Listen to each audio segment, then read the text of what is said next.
Welcome. Your first job is to write out our number system.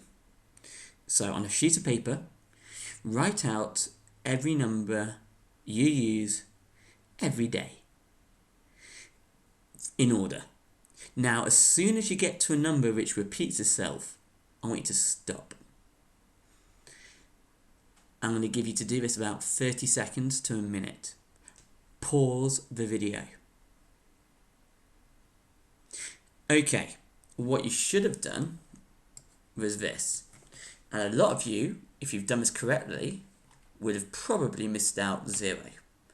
You then got 1, 2, 3, 4, 5, 6, 7, 8, 9. I'm not going to go any further than 9 because look, if we use 10, we're reusing the number 1 and we're reusing 0. Same with 11, same with 12, same with 13, 14, we're reusing numbers. Same with 20, same with 100, we're reusing numbers. So 0 to 9. These are the numbers we use every day. And if you want to use anything bigger than 9, we then combine different numbers together.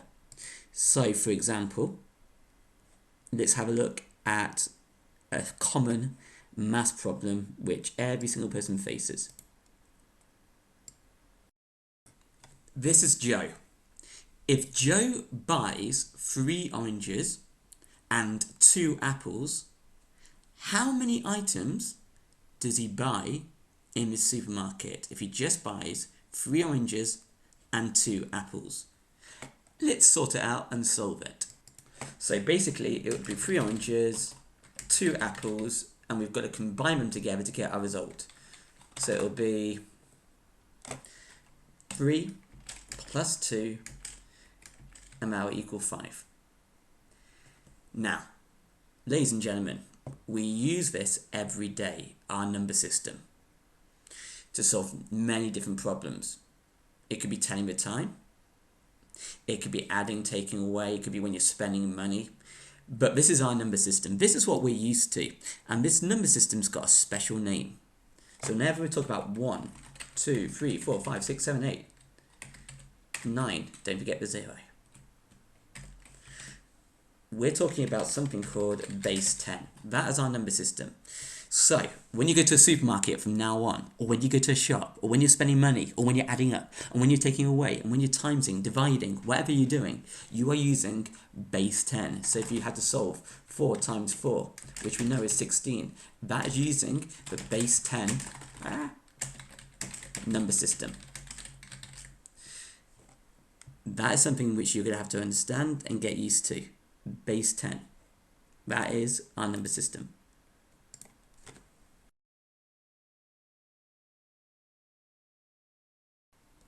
So what you see in front of you are 3 different math problems. 4 times 4, 4 add 4, 2 take away 1. These are the answers. You notice that I've got a little 10 next to each answer. That's to show, to prove that we're using base 10. So if you're doing maths in a maths lesson, and you added this little 10 after you've done a sum, that would be correct. They don't encourage you to do that because I guess it takes too much time. So if I give you a sum, what's 3 times 3? I want you to solve it and then show the answer as base 10. 9 times 9, can you do 3 times 3? 9 times 9, and 2 add 8. Solve the sums, write them down, and show the answer and prove it's base 10 that we're using as our number system. Do that now.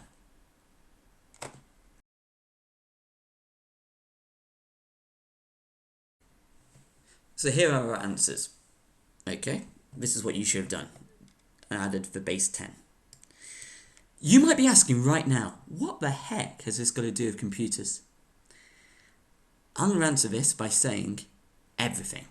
This is probably the most important thing you're going to need to understand because computers have no idea or cannot use base 10 numbers. And I'm going to talk about that on the next clip. So I'm going to say again, computers cannot use or work out base 10 numbers.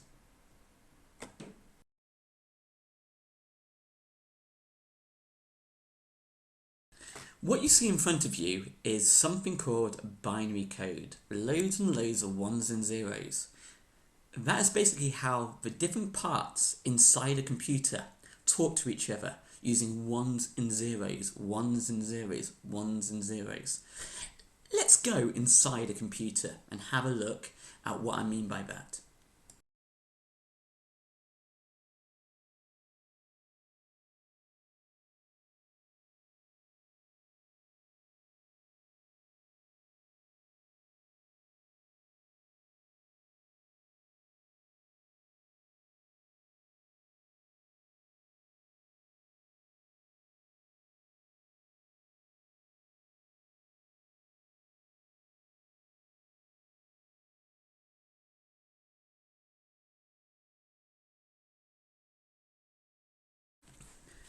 Ladies and gentlemen, welcome to Computer City. Imagine we've just used a screwdriver and opened up a computer. This is kind of what you would see inside. So you've got here the CD drive or the DVD drive. You've got the power supply to make sure that this city can keep running. You've got the hard disk drive, but most importantly, you have the motherboard. This is mum. The mum of a computer, the mother of a computer. And she has 3 main children. She has ROM and RAM, who are twins. And they're both memory chip twins. And she also has her brightest, smartest child called the CPU. He's basically the brains of the whole computer. Now, everyone inside this computer talks to each other. So inside Computer City, everyone inside will talk to each other. And they'll use to talk to each other ones and zeros. So, for example, RAM might talk to the CPU, and the CPU might talk back to the RAM. Just like that. And they'll be sending messages to each other all the time. Sometimes they might even talk to the CD drive. Sometimes the CD drive might talk to them. Now, what sort of things would they talk about? They're not going to talk about football matches, they're not going to talk about what they did yesterday. Let me give you an example of what they'll talk about. So, take this mouse, which is not inside Computer City, but it's connected. If our user, let's say Ben, who owns this computer, let's imagine he's clicked on his mouse to load up something like Call of Duty.